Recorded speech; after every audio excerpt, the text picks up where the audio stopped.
Caffeine is a magical molecule given to us by sorcerers that more than half of the world relies on, and that list doesn't include me. I'm not addicted. It is no exaggeration to say that the world, for the most part, runs on caffeine. It has become a huge part of pop culture. From the east to the west, most people you meet nowadays can't get through the day without their daily fix of coffee or tea. In the chemical world, caffeine is more famously known as 1,3,7-trimethyl xanthine. As the organic molecule's name suggests, it is derived off of xanthine, where the first, third, and seventh hydrogens are substituted by 3 methyl groups. Xanthine is also responsible for giving us the bitter molecule in chocolate, and is itself just a purine base. Now, purines are just aromatic compounds with 2 rings, pyrimidine and imidazole, just fused together. Caffeine does many things. It mainly acts as a central nervous system stimulant. Its main job is to help you cram all night for that test. Sorry, I meant the primary function of caffeine is to reversibly block the action of adenosine on its receptors. Look familiar? That's because caffeine has a chemical structure similar to adenosine, which allows it to bind to adenosine's receptors instead, thus blocking it. Caffeine is absorbed to the small intestine and dissolved into the bloodstream after it enters the body. And since the molecule is not only liquid soluble, aka water soluble, but it's also fat soluble, and therefore it's able to pass through the blood-brain barrier into the brain. Turns out our neurons are embedded with these things called adenosine receptors.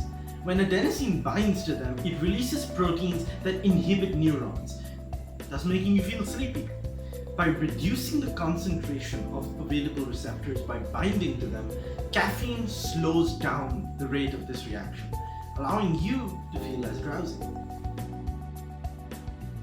Well, there are several other factors at play here, such as melatonin, but more importantly, it is essential to note that you still have to sleep.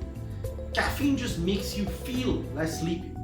You still have to sleep to break down the adenosine, since caffeine doesn't. It just blocks its receptors. Firstly, despite the similarities between caffeine and other drug addictions, some healthcare officials still disagree as to whether caffeine addiction can qualify as addiction. Because compared to other addictive substances, caffeine stimulates the area of the brain linked to reward and motivation to a lesser extent.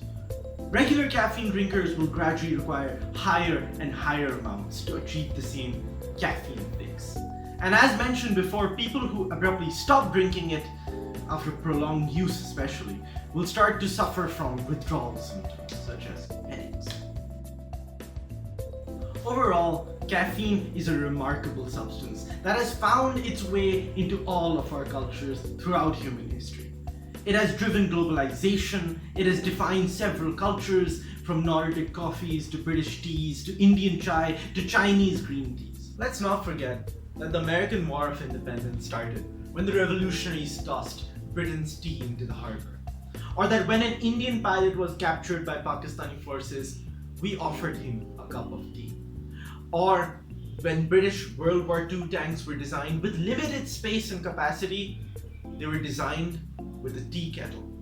Caffeine is the most widely used legal drug on the planet, and that status isn't changing anytime soon. And for further information, you can also visit the companion website of this video that Ali forced me to make after saying I should make it, and then I said I shouldn't, and I just made it.